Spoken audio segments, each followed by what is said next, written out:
अब हम मदरबोर्ड के बारे में सीखेंगे। तो मदरबोर्ड एक इम्पॉर्टेंट पार्ट है कंप्यूटर सिस्टम का।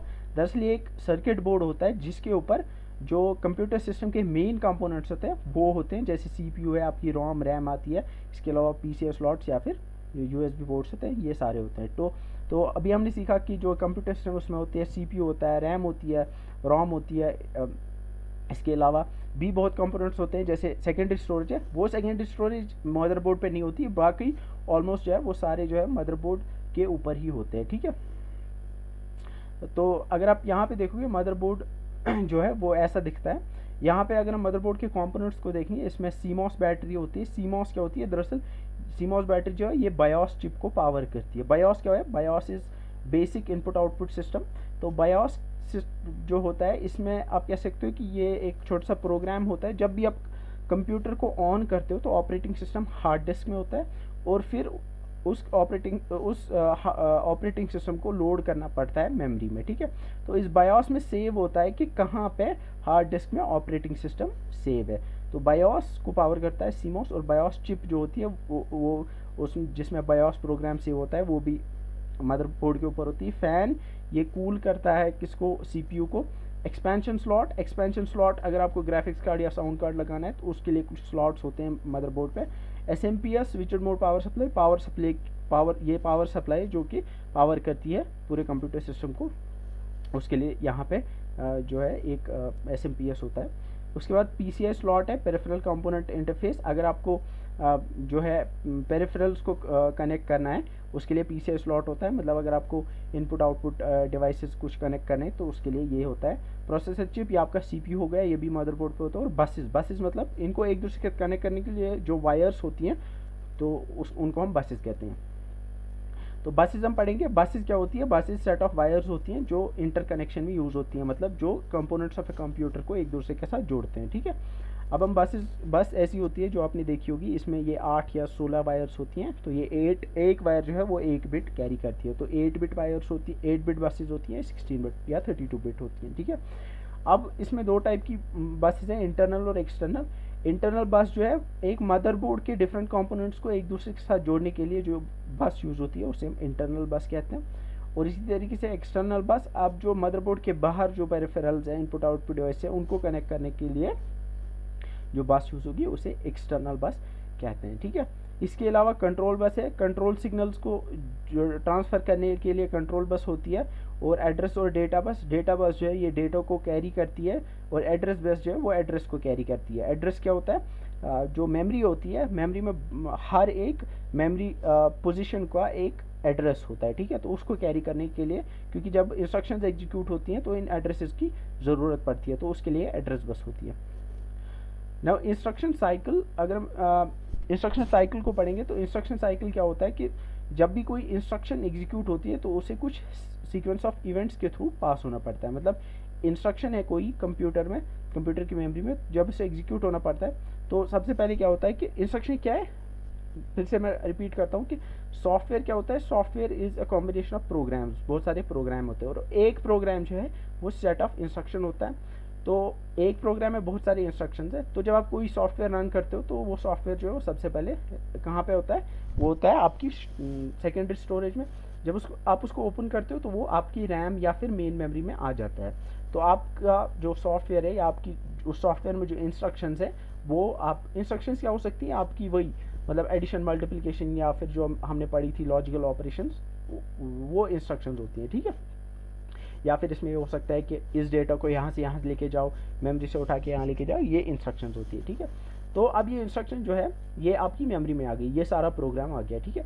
अब मुझे किसी एक इंस्ट्रक्शन को जब कंप्यूटर को एग्जीक्यूट करना होता है तो सबसे पहले जो है उस इंस्ट्रक्शन को मेमोरी से उठा के रजिस्टर में लेके आना पड़ता है, तो उस फेज़ को हम फैचिंग कहते हैं। सेकेंड स्टेप जो है, अब जब इंस्ट्रक्शन आ गई तो अब उसको डिकोड करना पड़ता है। डिकोड मतलब कि कंप्यूटर को ये समझना पड़ता है कि ये किस टाइप की इंस्ट्रक्शन है या फिर इस इंस्ट्रक्शन में मुझे करना क्या है, ठीक है। तो उसे डिकोडिंग कहते हैं। फिर उसको एग्जीक्यूट करना पड़ता है। जो डिकोडिंग है ये कंट्रोल यूनिट करता है। एग्जीक्यूशन ये करता है ALU। तो एग्जीक्यूट मतलब उस इंस्ट्रक्शन में जो लिखा है वो एग्जीक्यूट करना है। और उसके बाद स्टोर मतलब कि जो आउटपुट होगा वो उसको मेन मेमोरी में स्टोर करना है, ठीक है। तो ये एक इंस्ट्रक्शन साइकिल हो गया। पहले दो को हम फेच साइकिल कहते हैं और दूसरे दो को हम एग्जीक्यूट साइकिल कहते हैं। उसके बाद इंस्ट्रक्शन फॉर्मेट है। जब भी जो भी कोई इंस्ट्रक्शन, एक कंप्यूटर इंस्ट्रक्शन जो होती है या फिर किसी एक प्रोग्राम में जो भी इंस्ट्रक्शन होती है, उसका एक फॉर्मेट होता है, ठीक है, एक प्रॉपर फॉर्मेट होता है। फॉर एग्जांपल यहाँ पर एग्जांपल लेंगे, अगर 4 और 5 दो नंबर से इनको ऐड करना है, सबसे पहले इनको कन्वर्ट किया जाएगा बाइनरी में। ये इनपुट यूनिट करेगा, 4 का बाइनरी ये है, 5 का ये है, और इसी तरीके से जो प्लस है, प्लस ऑपरेशन, इसका भी एक बाइनरी जो है कोड है, ठीक है। अब यहाँ पे इसका क्या होगा कि जब ये मेमोरी में जाएंगे तो जब फेच होगा तो ये सारे जो है 4, 5 और प्लस ये जाएंगे इंस्ट्रक्शन रजिस्टर में, जो हम आगे पढ़ेंगे। तो इंस्ट्रक्शन रजिस्टर में ये ऐसे आएंगे 1 1 1, मतलब जो प्लस का है वो पहले आएगा, उसके बाद 0 1 0 0 और उसके बाद ये।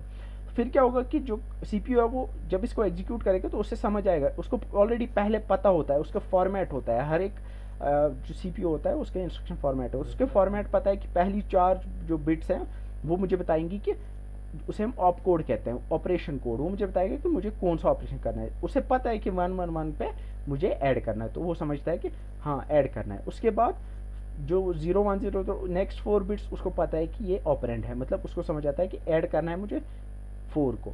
और उसके बाद जो है और एक ऑपरेंड है, तो उसको समझ आता है कि मुझे ऐड करना है 4 और 5 को, ठीक है।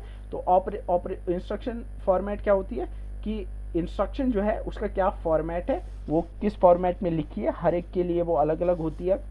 इंस्ट्रक्शन में इंस्ट्रक्शन फॉर्मेट को, या फिर अगर हम इंस्ट्रक्शन को डिवाइड करेंगे तो 2 पार्ट्स में कर सकते हैं, ऑप कोड और ऑपरेंड। ऑप कोड आपका बताता है कि कौन सा ऑपरेशन करना है, और ऑपरेंड आपको बताता है कि किस पे करना है।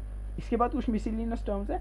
रजिस्टर्स, मैंने ऑलरेडी बताया कि ये भी एक छोटी मेमोरी सेल्स होती हैं जो कि सीपीयू में होती है। ये किस लिए यूज़ होती हैं कि जब सीपीयू जो है एग्जीक्यूट करता है इंस्ट्रक्शंस को, तो उसको कभी ज़रूरत पड़ सकती है कि कुछ इंटरमीडिएट रिजल्ट्स निकल गए, लाइक फॉर एग्जांपल 3 नंबर्स को ऐड करना, तो जब वो पहले 2 को करेगा तो जो रिजल्ट आएगा उसको स्टोर करना है। अब उसको मेमोरी में वापस सेंड करना थोड़ा सा जो है वो डीले ला सकता है, उसमें टाइम लग सकता है। तो वो क्या होता है, उसके लिए रजिस्टर्स होते हैं सीपीयू में ही, तो वो फास्ट होती है, इसलिए वो जल्दी जल्दी से जो रिजल्ट आया था 2 नंबर्स को ऐड करने के बाद उसको रजिस्टर में सेव करेगा। देन जो थर्ड नंबर है उसको फिर जो रजिस्टर में सेव रखा था उसके साथ ऐड करके या जो है वो फिर आउटपुट उसका मेन मेमोरी में रख सकते। तो रजिस्टर जो है ये क्विकली स्टोर करने के लिए, ट्रांसफ़र करने के लिए या फिर एक्सेप्ट करने के लिए, अगर डेटा की ज़रूरत पड़ेगी, ठीक है, तो quickly accept, store and transfer data, register जो है वो यूज़ होते हैं। अब डिफरेंट टाइप्स के रजिस्टर्स होते हैं और अलग अलग सीपीयूज़ में अलग अलग नंबर के जो है वो रजिस्टर्स होते हैं, ठीक है। तो एक सीपीयू में आपका कंट्रोल यूनिट हो गया, एएलयू हो गया और रजिस्टर्स हो गए। रजिस्टर्स जो होते हैं फास्ट होते हैं मेन मेमोरी से। अब कुछ इंपॉर्टेंट रजिस्टर्स के बारे में पढ़ेंगे। एमएआर जो है वो पहला आपका मेमोरी एड्रेस रजिस्टर।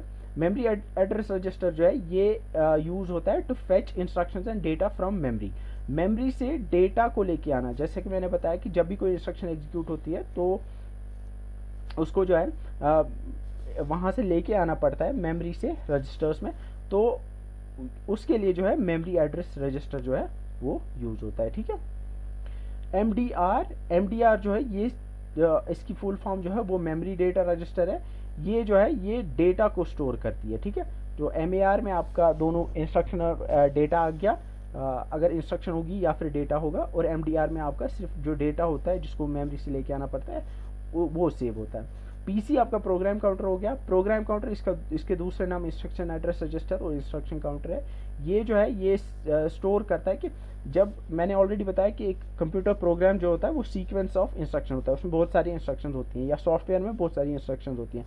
तो अब 1 बाय 1 जो है सीपीयू उनको एग्जीक्यूट करता है। तो करंटली कौन सी एग्जीक्यूट हो रही है उसका एड्रेस जो है वो सेव रहता है प्रोग्राम काउंटर में, ठीक है।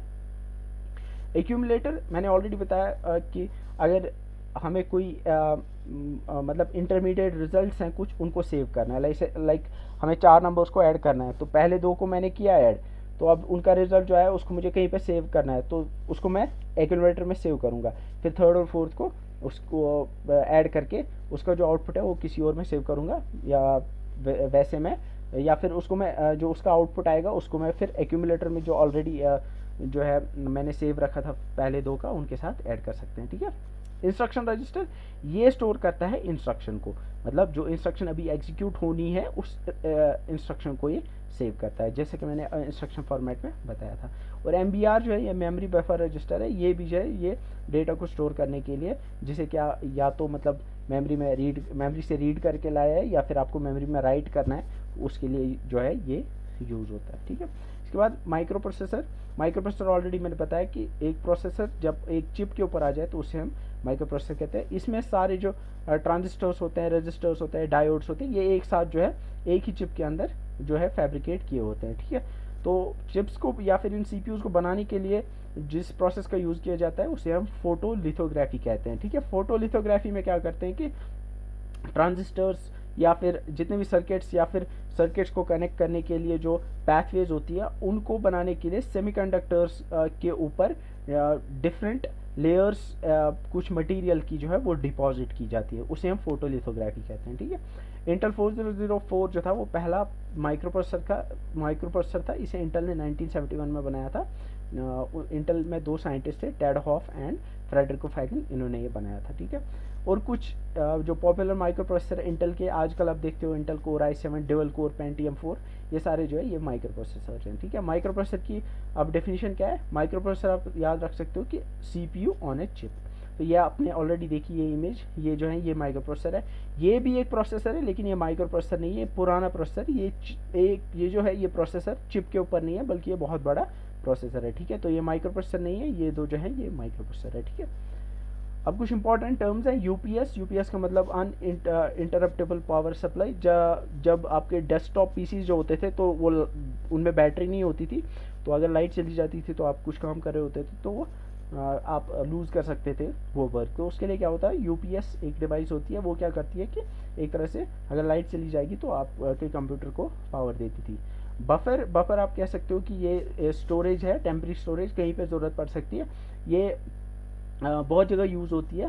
तो आप बफर के लिए याद रख सकते हो कि ये एक स्टोरेज, टेम्परेरी स्टोरेज है जो कि डेटा को स्टोर करने के लिए यूज़ होती है, ठीक है। एक्यूमुलेटर ऑलरेडी मैंने बताया।